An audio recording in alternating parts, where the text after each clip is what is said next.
بنا رہا ہے، دیکھو میں ہاتھ جوڑتا ہوں، نماز 5 وقت سارا سال فرض ہے، لیکن روزے کی برکت سے کیا ہوتا ہے، شیطان قید ہو جاتا ہے تو وہ سارے بھاگے بھاگے آ رہے ہوتے ہیں۔ اللہ سے مانگ لو اس رمضان میں کہ یا اللہ ایسی توفیق دے کہ موت تک نماز نہ چھوٹ۔ رمضان میں بہت سے لوگ رشوت لینا چھوڑ دیتے ہیں کہ نہیں جی ہن رمضان شریف آ گیا، رمضان شریف بھی تو آیا ہے لیکن اصل میں شیطان قید ہوا ہے تو اب کہہ رہے نہیں ہوں رشوت نہیں لینی، مہینے بعد لواں گے۔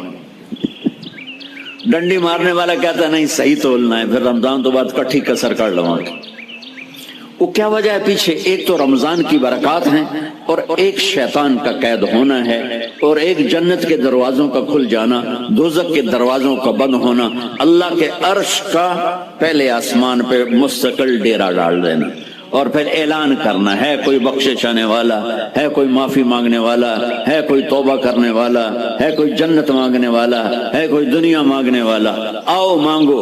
اور ایک فرشتہ اعلان کرتا ہے اے بھلائی کے چاہنے والے شاباش آگے بڑھ، اور دوسرا فرشتہ اعلان کرتا ہے اے برائی کے کرنے والے بس کر اور واپس آ جا، بس کر اور واپس آ جا۔ رمضان کا مطلب ہے جل جانا، رمضان کے لفظ کا مطلب ہے جل جانا۔ جلنے کا مطلب کیوں ہے اس میں کہ رمضان میں اللہ سارے گناہوں سے اپنے بندوں کو پاک کر دیتا ہے اور ان کے گناہوں کو جلا دیتا ہے، جس سے وہ پاک ہو کر باہر، سونا آگ میں جل کے خالص ہو کے باہر آتا ہے، روزہ رکھنے والا بھوک کی آگ میں جل کے خالص ہو کے باہر آ جاتا ہے، اللہ اس کے سارے گناہ معاف فرماتا ہے۔ دھیان نال سنیں گے، سب سے اعلیٰ درجے کا مسلمان، میرے نبی کا جواب، جو سارا دن مصلی پہ بیٹھا رہے، جو ہر سال حج عمرہ کرے، جو مسجد سے نہ نکلے، جو رات کو قرآن پڑھے، دن میں روزے رکھے، نہیں، سنو غور سے سنو، من سلم المسلمون لسانہ ویدہ،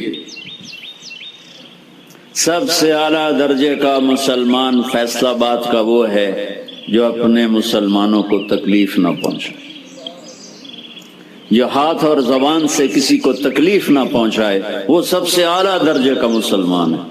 سبحان، کیا بات ہے۔ میرے نبی سے ایک صحابی نے پوچھا یا رسول اللہ، ہمارے محلے میں ایک خاتون رہتی ہے، رات کو تہجد پڑھتی ہے، دن میں روزے رکھتی ہے، پر اس کی زبان بہت سخت ہے، بہت بےزتی کرتی، آپ نے کہا جہنم میں جائے گی۔ کہا جی ایک خاتون ہے جو نہ نفلی روزہ، لیکن اس کی زبان کا بول بڑا میٹھا ہے، کہا وہ جنت میں جائے گی۔ تو سب سے اعلیٰ درجے کا مسلمان کون ہے جو کسی کو تکلیف نہ پہنچائے؟ پھر اس نے پوچھا ای الایمان افضل، سب سے اعلیٰ درجے کا مومن کون ہے؟ تو آپ نے فرمایا حسن الاخلاق، جس کے اخلاق اچھے ہوں وہ سب سے اعلیٰ درجے کا ایمان والا ہے، کیونکہ تکلیف نہ پہنچانا اخلاق کی ایک صفت ہے، اور اخلاق کی بے شمار اقسام۔ میرے نبی نے فرمایا اچھے اخلاق 360 صفات کا نام ہے، ایک صفت بھی کسی مسلمان مرد عورت کے اندر ہوگی تو جنت میں چلا جائے گا۔ سامنے ابو بکر بیٹھے تھے، کہنے لگے یا رسول اللہ کو میرے اندر بھی ہے؟ تو آپ نے فرمایا تیرے اندر ساری ہے، ساری تیرے اندر ساری۔ تو ابتدا بھی بتا دی، انتہا بھی بتا دی، اور عبادت بھی مسلمان کو اخلاق تک پہنچاتی ہے۔ اب سنو قرآن سے، اللہ تعالیٰ انسان کسے کہتا ہے؟ ایمان والوں کو۔ ان الذین کفروا من اہل الکتاب والمشرکین فی نار جہنم خالدین فیہا اولئک ہم شر البریہ، سب سے بدترین مخلوق وہ ہے جو اللہ کو نہ مانے، جو اللہ کہ دین کو نہ مانے، آپ نے کہا وہ سب سے بدترین مخلوق۔ تو لا الہ الا اللہ محمد رسول اللہ ہمیں انسانیت میں داخل کرتا ہے۔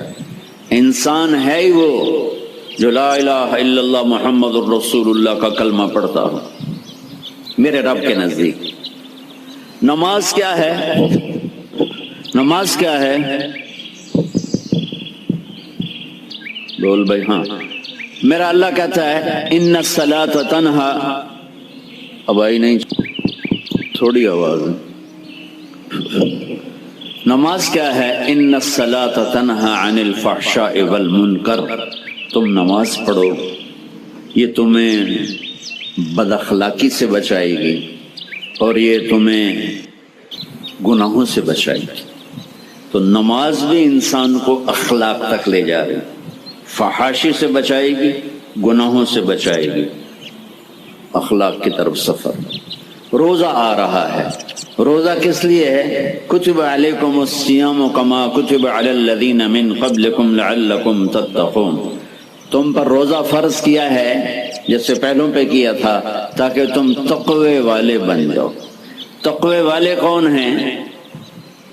وسارعوا الى مغفرة من ربكم وجنة عرضها السماوات والارض اعدت للمتقین.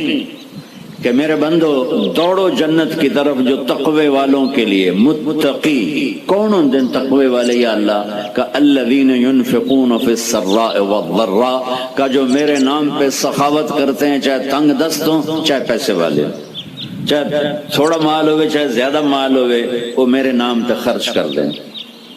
الکاظمین الغیظ جو غصے کو پی جاتے ہیں، والعافین عن الناس اور جو لوگوں کو معاف کر دیتے ہیں. اللہ تعالیٰ کہہ رہا ہے یہ تقوی والے ہیں.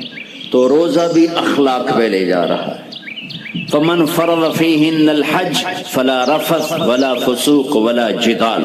میرے رب نے کہا حج کا ارادہ کر لیا ہے تو زبان کی گندی، زبان کا گندا لہجہ اور زبان کے گندے بول سے بچو، لڑائی سے بچو، گناہوں سے بچو. تو حج بھی میٹھے بول پہ لا رہا ہے، لڑائی سے بچنے پہ لا رہا ہے، نافرمانی سے بچنے پہ لا رہا ہے. خذ من اموالہم صدقۃ تطہرہم وتزکیہم بہا وصلی علیہم. میرا رب فرما رہا ہے میرے محبوب ان سے زکوٰۃ لیں اور ان کو پاک کریں اور ان کا تزکیہ کریں، ان کو ایک اچھا انسان بنائیں. زکوٰۃ ہو اخلاق بنتے ہیں، روزہ ہو اخلاق بنتے ہیں، حج ہو اخلاق بنتے ہیں، نماز ہو اخلاق بنتے ہیں، کلمہ ہو انسان بنتا ہے. یہ اتنا زور کیوں دیا ہے اخلاق پر کہ میرے بھائیو اچھا معاشرہ جو وجود میں آتا ہے وہ ایک دوسرے کو معاف کرنے سے وجود میں آتا ہے.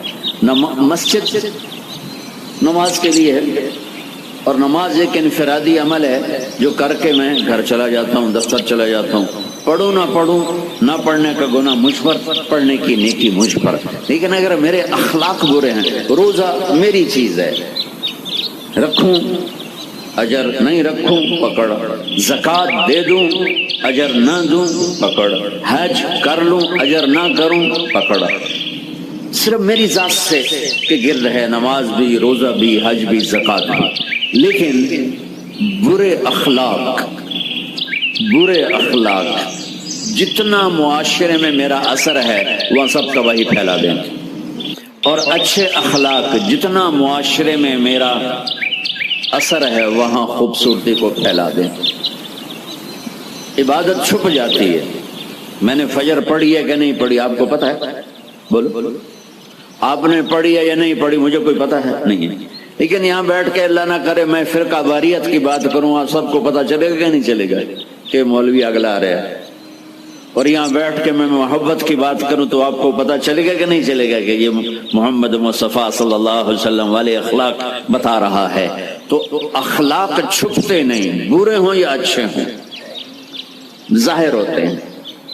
اور سب سے زیادہ اس آدمی کا خاندان، جس آدمی کو بدتمیزی کی عادت ہے وہ بیوی کے دل کو برباد کر دے گا، ماں باپ کے دل کو برباد کر دے گا، اولاد کو برباد کر دے گا، دوستوں کو، نوکروں کو برباد کر دے گا. اس کے نوکر سامنے کہیں گے میاں صاحب، شیخ صاحب، سیڑ صاحب، خان صاحب، اتھے جا کے گالی کڈن.